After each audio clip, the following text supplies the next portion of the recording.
a little bit like that.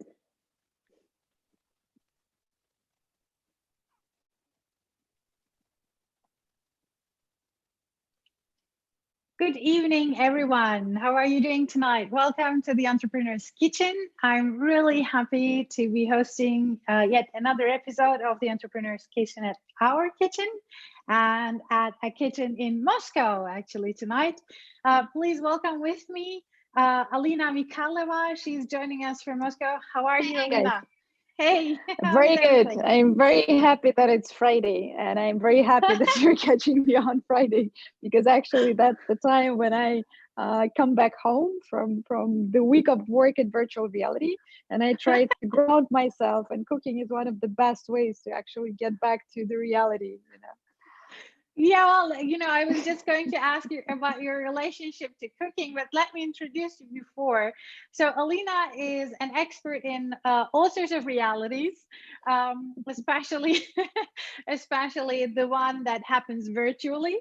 And Yes. she's also an art historian with a background in arts, and she is just starting up a new venture that brings all of these things together.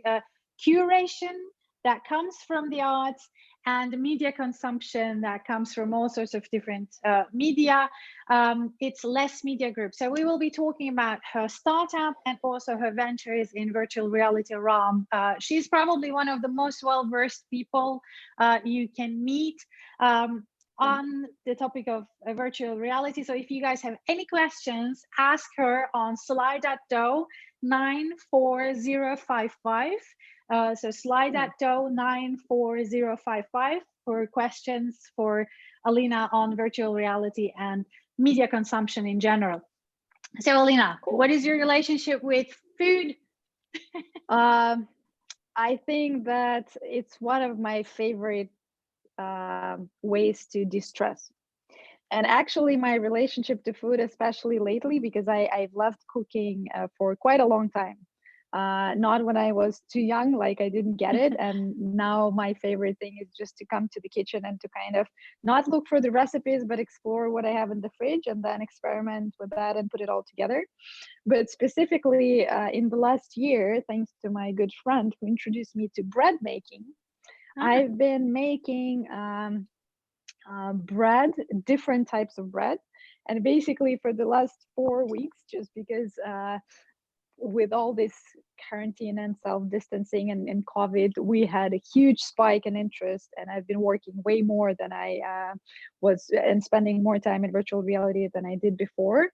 And that's why the best way to actually de-stress is that once a week I bake bread, and I bake at least three big pieces of bread of different type. It takes like around 2 hours. That's like, the more stress I have, the more bread I'm baking on Saturday. It's like, how was your week, honey? Look at the bread I baked. Exactly. That's been like the exact estimation, because you spend a lot of time like with your hands, and it's really meditative process, what I find. So and then it really tastes good, and like for the whole week you can have beautiful breakfast and stuff like that. So virtual reality cannot take over the real world? I hope not.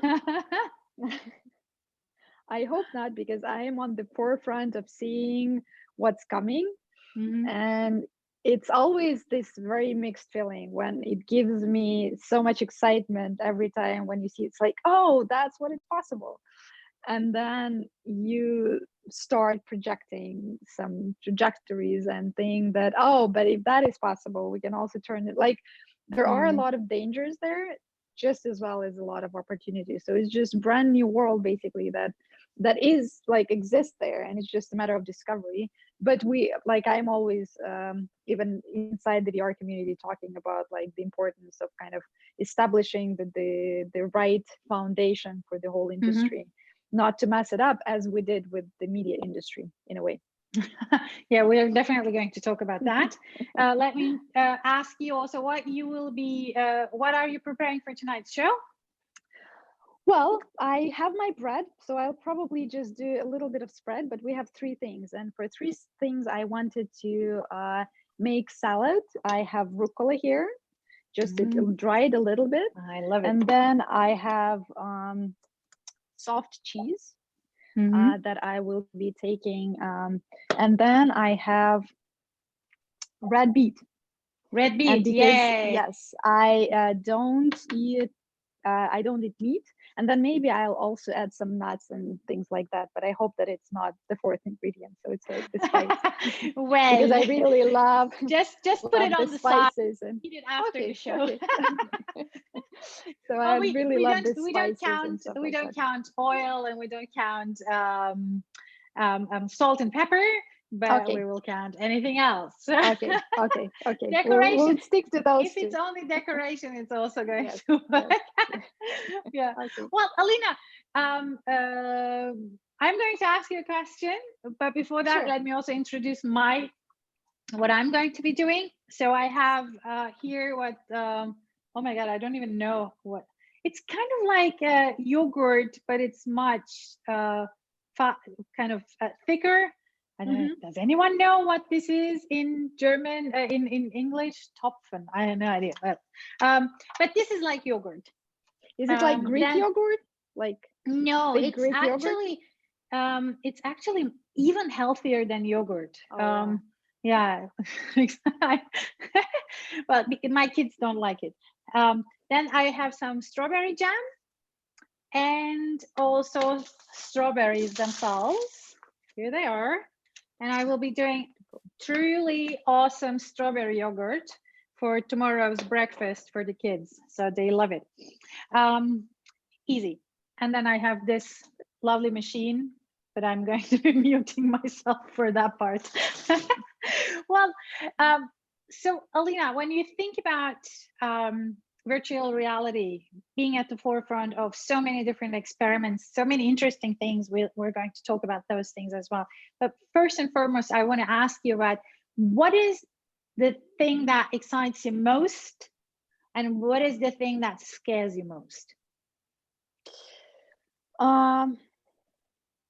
What excites me the most probably is the ability to transport yourself to places that we cannot imagine in real reality. So that's and actually we can talk about like it in the context of what I've been doing for the last, let's say, 4 or 5 weeks, because mostly we've been concentrating on trying to find the best possible scenario for different canceled events that were like South by Southwest Festival, conferences, etc. There is a huge demand for that from different conference organizers. So we've been experimenting with that, and a lot of kind of critics and comments that we're hearing is that, guys, you're trying to replicate real reality in the virtual environment. And that's usually where we start, like, because we as humans, we bring something that we can imagine. So for example, one of the platforms that can support the majority, the biggest amount of people simultaneously is called Verbella. They're basically a remote office thing, and it's very funny because you don't even need VR glasses for that. You just go from your laptop, you have a small avatar, it's exactly like SimCity style, but then you have an office space, you can wave at each other, you can shake hands, you can randomly run into somebody. And but at the same time, it looks exactly like an office space. There is a conference hall, there are meeting rooms, there are boardrooms and stuff like that. And the question is, like, why do we, if we are in virtual environment and we can do anything we want, are we sure that we want to bring like a conference hall experience where we're mostly looking at people's heads? Yeah. Like, are we sure that that's the thing that we want to see in the virtual reality? Or we can have unlimited potential and for art and exploration. So that's what excites me the most, because basically, especially in the application to art, you, instead of create a piece of art, you can create a world of art, and that's the most fascinating thing for me. And the scariest thing for me is probably privacy, like because as we are moving to virtual reality, the amount of data that we're going to be sharing with these platforms is way different. Like, we are going to be sharing our biometric data, like eye tracking, body movements, language, and all of that combined leaves even us pulse and absolutely, everything. yeah, it leaves us absolutely no space for kind of having privacy for our emotions and how we feel. Like they are going to know how we react to certain things, and it opens up just new way new kind of huge thing for questioning what privacy means and how it should be done. Yeah, and in the moment when you just mention it, I'm like, is this even possible that we say okay to this kind of environment at all? Or what would be a plausible scenario of willingly sharing that kind of data? I mean, with social media, it gives us kind of this connectedness with virtual reality. Is there something that it's going to put on top of all of that that we're willing to share, like But more or less be naked? in a way, what we're experiencing right now is exactly that, because those people all of a sudden who had like a luck or a professional need to have a headset, they are the ones who are unlimited, like in their ability to socialize in a way, and to socialize, to attend events. For example, in the first 3 weeks, I remember that I was attending way more events and conferences than in the previous couple of months, because it was just constantly happening, and you can join the virtual spaces. You're physically feeling like you're interacting with people in one environment, in one space. You're reliving some experiences that we it's this, like, basically the main concept is that yes, we are on Zoom right now, but still, though we are connected, I feel that I'm in my own environment, you're in your own environment. The thing that virtual reality brings, or any 3D space, basically, as soon as you move beyond 2D, that's an experience of us living through one shared experience. And even if we're trying to figure out how to operate the VR headset, how to get the hand moving, and like we already feel that we are there. We have all the body movement, hand movement, and stuff like that. And going through that same shitty process together. Exactly. And I absolutely don't argue with that. Trust me, within, like, especially when I moved from just the person who is doing all the testing with platforms, when I moved to the person who started organizing business events on those platforms, I see a lot of like, it's all very experimental, very raw, and still early stages, though we've been into the industry for at least 5 years now. But still, it's early days, guys. It's very early and days. Tell me, I mean, what is the ideal situation then? What would be the moment where you would say, we totally got this, it works perfectly? So what is the effect that we would feel once the virtual reality is really ripe? Well, I guess that first of all, and it's the question with a lot of technology, because the adoption of the technology doesn't depend necessarily on like, it depends on really a lot of things that are connected together. So from it's not my perspective, like I listen to a lot of smart people, so some of them I really always like a good idea. yeah, exactly. I really like the view, how one expert, I think it was Tony Parisi, who works in Unity, he really well described that as like what will actually bring mass adoption to virtual reality.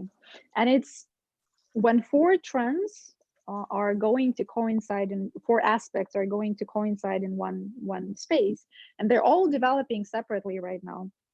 Because in order for VR to kind of reach mass adoption, people need to feel that they actually need that. If they don't have it, they're missing something out. But there is the quality of hardware. Headsets must improve, they must be cheaper, they must be lighter, etc., etc. And if we track the progress from 2015 to 2000 to 2020, we've seen an amazing progress. And the biggest probably game changer is Oculus Quest, that was released last year.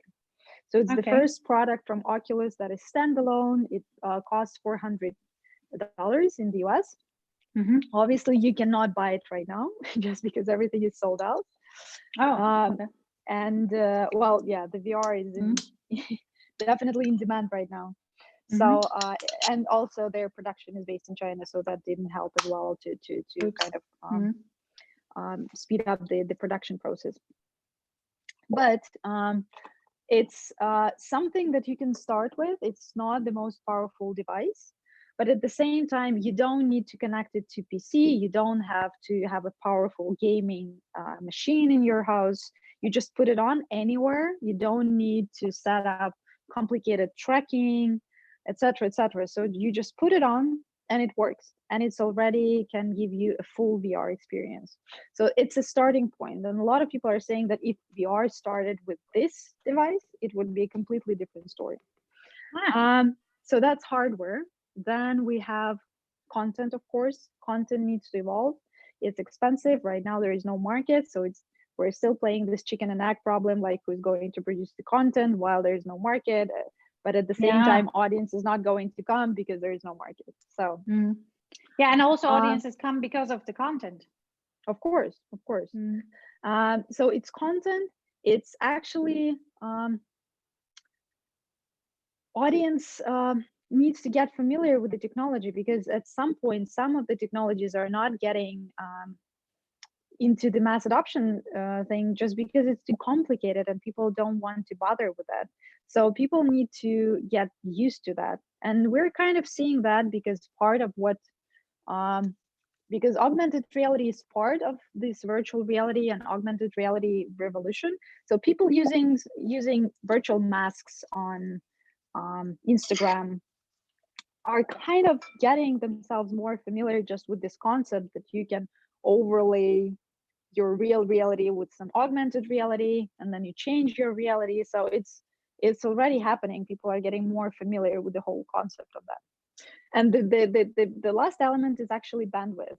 So 5G is also going to be, for this industry specific, going to be a big game changer. So like when everything gradually develops, at some point in the future, it will probably match and create a lot of value for people. But it's not today. and also, I mean, experience wise, what would be like the end point, or a point where you would say, well, we nailed it? I really actually like a lot of things that are happening even right now, so I wouldn't kind of disconnect it. It's just maybe the quality of the image should be better a little bit, and the quality of the headset should improve, etc., etc. But a lot of stuff, like for example, in the social VR space, because that's something that I've been also actively looking at, and it's one of the hottest topics right now, right? So how do we socialize in virtual reality? There are a lot of platforms, very different. Some of them more business looking with like human looking avatars. Some of them are targeted like VR chat at kids and crazy environments and crazy cartoon and kind of different fiction avatars. At the same time, for example, but the thing that I'm most excited about is such platforms as, for example, Museum of Other Realities. So it just came out of beta, I think, in February. So it's very early days. And they're still right now available only on full-powered PC devices, but that's going to change very soon. I think that they will make an adapted version. But this is a museum where you enter the space built by an artist. And it's absolutely dreamy digital art looking. And you can experience it from within with other people. So it's social VR platform as well. And probably, yeah, it's just a matter of people learning what is possible already in this medium, which I think one of the biggest obstacles as well. Like we just need to tell better stories about what is possible actually in virtual reality. And how are we going to get to that point where people who have really good stories to tell actually gather enough funds to even be able to try out different scenarios in virtual reality. Because I remember also, you know, a couple of years ago looking into that space and really quickly realizing suddenly just, you know, to render a scene, just to stitch stuff together, you need like 20 people to work on a project so it can work. So how can one even experiment with these technologies? That is very true. But at the same time, what we've experienced in the last, let's say, 4 weeks. So on 22nd of April, I've helped to produce an event. It was a business event, but it was a conference event. It was 100 people inside VR. Wow. Or over 100 people inside VR, and mostly it was VCs and startups, because we're replicated investor event. Basically, it was startups who were selected to pitch on stage, their pitches with presentations, then panel discussion with experts on like how the market is changing, and then networking, and then Q&A. So it was a lot of really hard production tools. So basically, we had this whole event on virtual stage. We recorded that in post-production with my team from multiple camera angles. So if we try to replicate something like that in real life, we would need to have huge studio, 8 cameras set up, 8 cameramen. We produced it in VR way cheaper. It doesn't mean that it's completely free. Yeah. But if you compare that to the physical event, it's definitely much cheaper. And just yesterday, I helped to another conference that was held on the same platform. It's Immersive UK, which is a British fund actually that supports creators and startup companies and virtual reality industry within the United Kingdom. They held a series of events together with HTC, and we're also helping them to stream that live and to produce a quality 2D broadcast out of that. So their topic was kind of how VR is changing the workplace, basically. And one of their topics was looking at the art content creation tools, basically. So speakers described, and I'm not particularly familiar with those platforms, but they basically describe how the whole animation process of creating an animation characters and movies and rigging them and adding the movement and stuff like that can be done within VR, way cheaper and way faster. That's very interesting. So that's actually quite the opposite of the belief. But all those tools are coming as we go. So like it started with like you really had to render, you really had to stitch everything together. It was really labor intense. And as we move forward, like basically it's kind of what's happening with website programming. Just everything is moving way faster. But what happened, you had to have a team of programmers in place to put together a website. Right now, anyone can do it themselves, either with Wix, ReadyMac, whatever it is. Like there's so many tools that kind of avoid the programming. And the same thing is happening right now inside the virtual environments. Like basically, for example, one of the startups that was pitching at our event, I really like that. It's a collaboration platform for creating 3D assets for people who don't know how to create, are not familiar with 3D modeling. Like stock images and everything for 3D.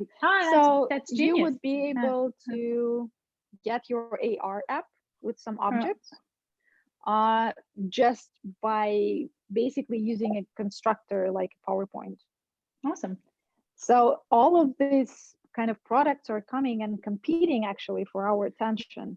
And the only limitation that we have is our time and attention.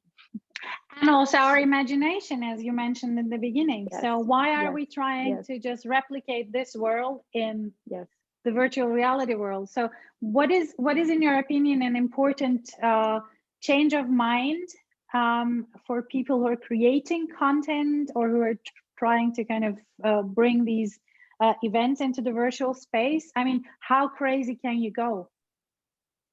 Oh, I believe that you can go absolutely crazy. You just need to find your audience for that, you know, like because and I am I'm a hardcore kind of fan of VR in this sense because I for the last like 3-4 years I've been privileged to go specifically to some of the VR festivals just to see the craziest stuff.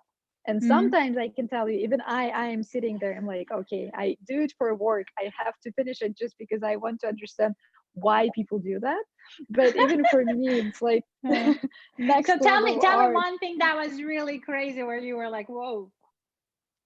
Can you remember anything? Oh wow, there are a lot of projects like that that are actually supported because it's interesting.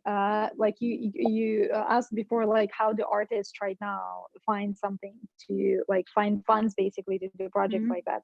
And what I'm seeing lately, like in the last so when everything was starting kind of the focus of attention was in LA because that's the capital of entertainment business, and that's where everyone was, and that's where the heart of VR was basically. That's why my studio, the previous company that I worked with and helped to co-found and develop for almost 5 years, it was based in LA as well. But then we saw kind of shifting, the attention shifting a little bit, just because in Europe there are funds in every country, almost in every country, that support in one way or another different types of storytelling, like new discoveries in storytelling tools. And a lot of festival works and really experimental stuff started coming from Europe, and actually the quality of VR coming from France, for example, from Switzerland, from the UK, where there are separate competitions, and different film funds are dedicated small amount specifically to those experiments, which is fascinating, I think.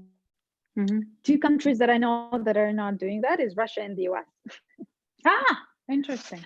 Because in the US there is also, it's just Hollywood business model, but nobody is going to give you like money to explore creative potential, kind of. At least from festivals, coming festivals.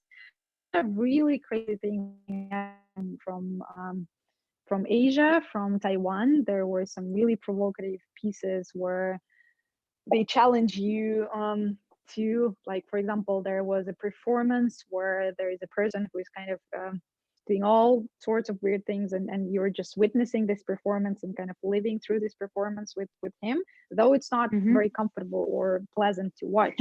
And that's something obviously challenging in the medium of VR. And what does that in those terms, in your opinion, what does immersive actually mean?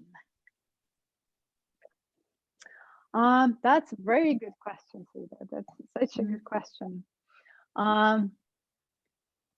I think that immersive, at least for me, is something that triggers more senses than just watching something through the window.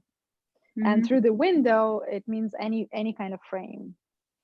So because we love traditional movies and traditional filmmaking, because it's an art of mastering the frame, and it's beautiful art, and it's not going to go away anywhere, just because it's such a different kind of art, type of art that we've been mastering for 120 years, even more. For me, immersive is that when this frame disappears, and we move from the world of frame to frameless world. And we include other senses, and we have this sense of presence that is activated and triggered through different types, like either it's VR or it can be an immersive exhibition. It's something where you feel present in the space. So that's what it is. And at the end of the day, you're no longer only watching. I mean, do you think that immersive also needs to be interactive at the same time? Do you need to become the part of the story, the content? Because otherwise, I don't know. It's very difficult. it's a very complicated question for me as well, because for example, at the last Venice Biennale, and that was the biggest showcase of all kinds of amazing immersive Exactly. And and virtual reality. they say, may you live in interesting times, and look where we are now. Oh, exactly. They were artists really always have the vision of the future before anyone. and I wrote, yeah, exactly. I wrote a post because I have the notebook bought at the Venice Biennale, and I'm like, at that time in August, when it was August 2019, I was thinking that it was spot on. I was thinking that our times are interesting. I had zero idea of what's coming. Exactly. And they were looking just ahead of us. And by the way, I'm done. Look at this beauty. That is so beautiful. Oh my God. And you muted yourself, and I didn't even notice because I was talking so much. Sorry. Now I'm going to put it in the fridge, and then it's going to be ready for tomorrow's breakfast. Well, so do we have to become part of the story when it's immersive? You know, it's a very interesting and complicated question, because there is a huge kind of not arguments, but like discussions in the professional environment, and that's my favorite kind of topic, is like, because you have to have a balance in between interaction and the storyline, because storyline needs to continue even if you're not in, like, basically if there's too much interaction, you break the storyline, because you like it basically becomes a gameplay, which is quite different. Like you have a feeling that you are actively building something and you have to contribute for the story to continue. What we know in other storytelling mediums is actually that story continues without you. And there is such a studio, one of the earliest animation studios, founded by really Hollywood directors. The founder of the studio is a director of all the Madagascar series. So they're great in animation, and they won multiple Emmys for their work in VR. They're called Baobab. So basically, they've been experimenting with that early on, and it's very interesting to see their latest experiments, where basically they started where you just witness the story around you evolve and you have very little interaction. And now you already have way more interaction, but it kind of still doesn't affect the story. So for example, there is a story about you as an alien, like you're trying to save the planet, but accidentally you get thrown to another planet, and there is a very cute alien that is approaching you. So you can feed him, you can play with him, you can explore all these very intuitive mechanics, but at the same time, story keeps developing whatever you are doing. So it's, for me, it's a perfect combination, because I am more on the side of less interaction is better, just because otherwise I feel like I have to do too much. Yeah, it's less entertainment, and you're like, I want to just relax. Why do I have to work for this movie to happen? Maybe it's just personality as well, because for example, the toughest thing for me is quiz rooms or escape rooms, because they exist in VR, and like in 45 minutes you have to solve something, and in 10 minutes I'm like, sorry guys, I'm done. Like I cannot. I want to escape the escape room. Yeah. Well, we already have one question. So on Slido, it says, how could VR be used for data visualization? So have you ever thought about that aspect? Data visualization. I remember that early on I was meeting, especially in the news kind of business, some companies that were working on something like that. I don't see it particularly as something very like that has very strong examples within VR, though I can say that I've seen recently one example of content produced flat. It's 2D content, but it was a discussion around the virus and COVID and the structure of the cell, and like why it was kind of like a town hall with different questions, but only there were floating avatars, real people discussing, and there was a 3D model of the cell in front of them in the virtual environment. So in terms of visualization of 3D objects, for example, And if your data involves something that, like a model that needs to be shown in a very complicated way, you can make it more interactive, and it might be easier or different to explore it if you can kind of look at it and turn it around and stretch it and do all those sorts of things. So I've seen examples like that, but haven't seen anything that would kind of completely revolutionize the data presentation for now. Let's talk about the other venture a little bit, about less media. So on the one hand, you're a hardcore media person. On the other hand, you have a company that's called Less Media. So Alina, how does that go together? Well, because as a media person, I think that the only thing that we need is less media. Awesome. Cheers to that. Cheers to that. Well, for me, actually, those things kind of go together, because for me, virtual reality or augmented reality or all these, I would call them more demanding mediums, actually, because it's VR in the sense is much more demanding than what we have, for example, on Facebook. On Facebook, you can just dive in there, lose yourself, because it's providing you some constant new updates every second, whatever you do. Like, you just lose yourself and you're not actively actually present. And it's a big question of how healthy that is and how much actually information stays with you and how relevant that is for you. VR is way more demanding because you actually have to go there, you have to experience it.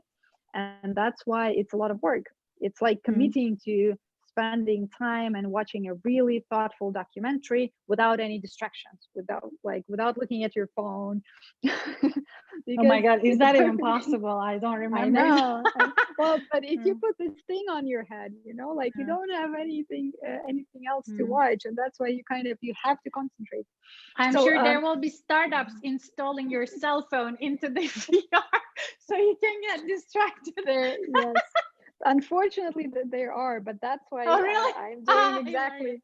Well, for example, there are companies that are discussing and like discussing bringing ad revenue model into VR, like YouTube, and I'm like, this is the worst possible thing that you can, like, if you want to kill everything, like basically bring traditional advertising like pre-rolls and mid-rolls and all this crap, sorry for saying that, into the immersive space, because that's completely ruining the whole concept of it. So for me, in a way, I've been on this journey to explore deep media, or everything that can go deeper. And I find that more immersive technologies have a potential for deeper storytelling, because I at some point, being in the news business for many years and then transitioning to virtual reality, and actually transition was also connected to the fact that I didn't see, when I first saw 360 video live stream for a news business, I was like, that's it, like that's the ultimate experience for news business. Because if I don't trust anyone, and I probably don't trust anyone, just as any regular person in our world, we just lost this sense of trust completely. The only thing that I can trust is if I witness it for myself, and VR is as close as I can get to witnessing something myself. So this is where I see the value. And I still, I mean, but even there will be a lot of cheating, probably. No, I mean, you can just render all sorts of, I mean, yeah, of course, but at least for me at that point, when I realized that you can live stream in 360, and it was like back in 2011, like it wasn't even, or 12, something like that, when you can live stream in 360, it's much harder to cheat, because what you do with the traditional frame, like you have the demonstration, the huge one, but there's demonstration right here, and at the back there is metro where people are going back and forth like they have normal lives. And you always see that, right? But if you're an agency cameraman, like, you're not going to capture people just normally going to work. You're going to capture the heart of the protests, and then you have this imagination that the whole city is on fire, for example. And actually there's just one area of the protest, and then everything else, just people don't even know what's going on. It's a matter of framing it. It's much harder to frame it in such a sexy way, let's say, if you're using 360 camera, because it's just capturing everything, including all the boring stuff that we have in real life. So that's why VR is sometimes boring. It's another it's like Google Street View. Exactly. Well, although you can just walk around the city and have a look at all sorts of things. So if I answer your question, for me, Eblast Media is kind of more about format exploration and working on more quality content that brings value back. And basically, I really want to look at the content that we're consuming, not necessarily news content, but any content, from the perspective of our consciousness, our mental health, and something that we need to be really cautious about. Because if we go on Facebook, we allow algorithms to feed us information that is highly relevant, that is adjusted to all of our preferences. And they're doing a great job in that. But it doesn't mean necessarily that I want all of this information right now. I want to make conscious choices about what I want to consume. And that's not the case when we're talking about all the advertising based models, all the pre-rolls. Like, you get a lot of content that you need to go through, and that's your time, and that's your attention. And if it's your attention, it's your awareness, and it's your consciousness. So it actually stays somewhere within your reality, and you cannot escape that. So I think that there will be a lot of changes coming in the media industry, just because the amount of content that we're producing is not getting any, like, our attention is limited, and we've reached the peak. Like, well, absolutely. So and when you think about it, I'm just thinking about my Facebook feed, for instance, right now when you mention it. Firstly, you're right. We're living in this filter bubble that whatever social media channel we're using. Because I mean, when I think about, for instance, Facebook or Instagram or Twitter, you name it, I have thousands of people with whom I'm connected. But on my feed, I see, always those 10 people with whom I interact the most. And I'm like, actually, it would be cool to have some more, exploration, and some more things probably are happening to my friends or acquaintances, which would be interesting to know. But of course, Facebook doesn't know my preferences, and they kind of give me the things that they have seen I've clicked most, or and thus, well, it exactly. And also, we're kind of giving the control of our reality basically to those platforms that are algorithmically driven. The thing is that they know a lot of things about us, but definitely, like, for me, basically, I'm on the journey, and I definitely don't have all the answers. I'm just looking at different studies and types of media, etc., to kind of understand what is the healthier way. Because we obviously want to be informed, we obviously want to be connected, but I also feel every time that I'm going there, I feel that I'm exploited. Like, my attention is the purpose of their exploitation. But that's also your friends. Sometimes I'm like, why does everybody need to take a picture of whatever shit they're eating? So we create the content, and sometimes it's funny, and sometimes you turn around it, and so it's not only, of course, I mean, we can say whatever we want to about these algorithms, but it's also our own fault, don't you think? No, I absolutely agree, and that's another like very big question. But at the same time, like, it's about our responsibility for our life. So, like, if I'm making a conscious decision to spend next 10 hours of my life on Facebook consuming all the pictures of my friends taking. That's my conscious decision to do it with my reality, and I will have the consequences of having my brain completely like just shifted around after 10 hours of doing that, right? So I will feel bad, and if I am feeling bad, maybe next time I wouldn't do it for 10 hours. I will reduce it a little bit. But the thing is that right now, like, I just feel that there is this huge gap on the internet in general, because if I understand that these algorithms are exploiting me, like, if I want to pay somebody to kind of protect me, I don't have this opportunity. Like, I don't have a news outlet that would do things completely different. Like, with news, it's a little bit better because they're right now like targeted emails that you can pay a lot of money, but they would be highly relevant. And there has been this trend of like hyper specialization of like news that you're getting, like very close industry, for example, and this is relevant. But at the same time, in general, if I want to get certain information or connect with people, I will be feeded so much unnecessary streams of advertising data, and I cannot avoid that. I would have to dig deeper through that unnecessary information that gets stuck in my head. We just don't realize and undervalue our attention before I get to the thing that I was actually looking for. And I'm looking into kind of getting that faster. So how can we think about a new kind of filter, new kind of curation that on the one hand gives you really the information that's relevant to you, but also enables critical thinking by giving you also some of the opposite views? Because I think that's one of the things that's really missing when we think about the discourse out there about politics, about viruses. Everybody's an expert, so yeah.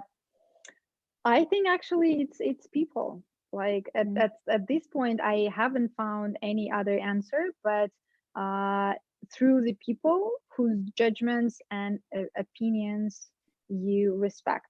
Because even in journalistic world, we see that it used to be like I'm reading New York Times just because I'm a New York Times reader. But now we are mostly following, and especially I actually see it in Russia, because in Russia, the biggest medium for the news business became Telegram. And in Telegram, every journalist has a separate Telegram channel.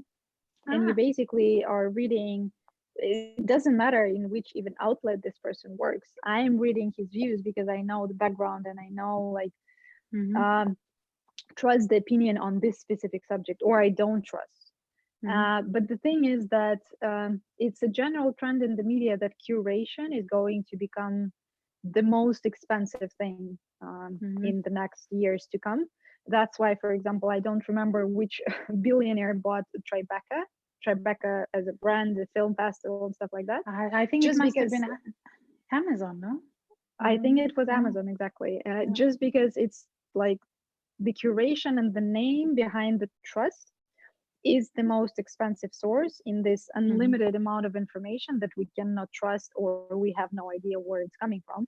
So I can trust the source if I know that it's coming from a real person. So connecting this real person to person relationship, establishing value in some way inside the media industry, is going to be the new gold, basically, from my perspective, because otherwise it's just all one big noise that we're lost in. Yeah, absolutely. Well, we're almost at the end of the show. How is your food doing? My food is doing good. I have the salad. I can try and show it. It looks quite good. Okay, it looks good. It looks good. Let me do it like that. So it's rucola with beet and with some stracciatella soft cheese. And I also made this avocado toast, just because I really love rye bread and avocado and soft cheese, and I can also put a little bit of balsamic on top of that. Yeah, we don't count the decoration now for you. You can just go ahead and do balsamic is like olive oil. Exactly. Exactly. Well, Alina, I want to thank you so much. But before we finish, of course, we have the most important finishing part of the show, which is where you have to, tell a joke. Because we're collecting all those jokes and we're collecting the recipes as well. Okay, I'm really bad in telling jokes, to be I honest. haven't seen one person who said, you know, I'm the best joke teller you ever met. But I know people that are really good at telling jokes. Not me, definitely. I always get like stuck when I need to tell a joke. You're like, But I'll probably give you a very funny story from my yesterday experience in VR. So we were recording another conference, and there is a panel discussion going, and I was just waiting for people to set up. We're in this virtual stage, and it's my avatar, and we are preparing for people to come and stuff like that.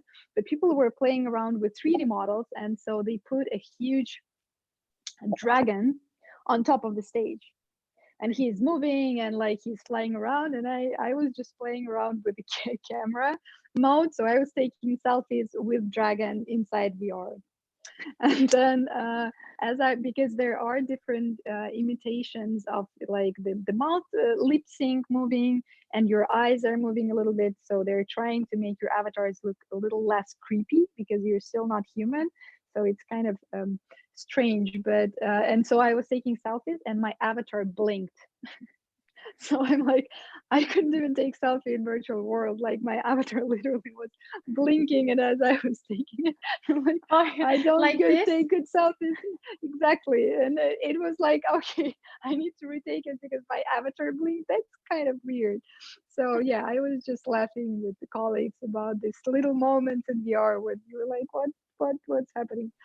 So your avatar decided to make itself an independent Instagram influencer thing. Yeah, or probably decide that if you're not good in taking real life selfies, like you're not going to be successful with virtual ones as well. Awesome. Well, I have a joke, and I think this is really funny, actually. I was while I was preparing for our talk, I was like, I need to find something that's about, you know, internet and social media, and I did find something, and it's really hilarious. Ready for this? Yes. What is the best place to hide a body?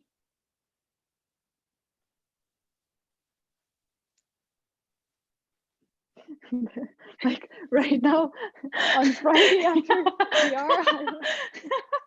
Like, I don't know. Well, virtual reality to digitize that. Second page of Google. Well, that's actually very true. No, a place nobody ever looks. Exactly. Well, Alina, thank you so much for being with us tonight. Thank you for having me. Thank you. Oh, it was a delight. And I'm really happy. This was a great week. I had so many interesting, you know, conversation partners and lots of ladies. So it was more ladies than you know, male entrepreneurs this week, which is not easy, believe me. Yes. And so I want to thank you. Just stay in the line, please, for a couple of more minutes for the after show party. And thank you, everyone out there, for being here today. On Monday, we will be back with Edith Ryan, who is a Nordic leadership expert. So we will be talking about what is that Nordic secret that you all want to, you know, also know about. And I'm looking forward to the next week. Wishing you a great weekend with your family and friends, and stay healthy, stay safe, stay home. Bye-bye.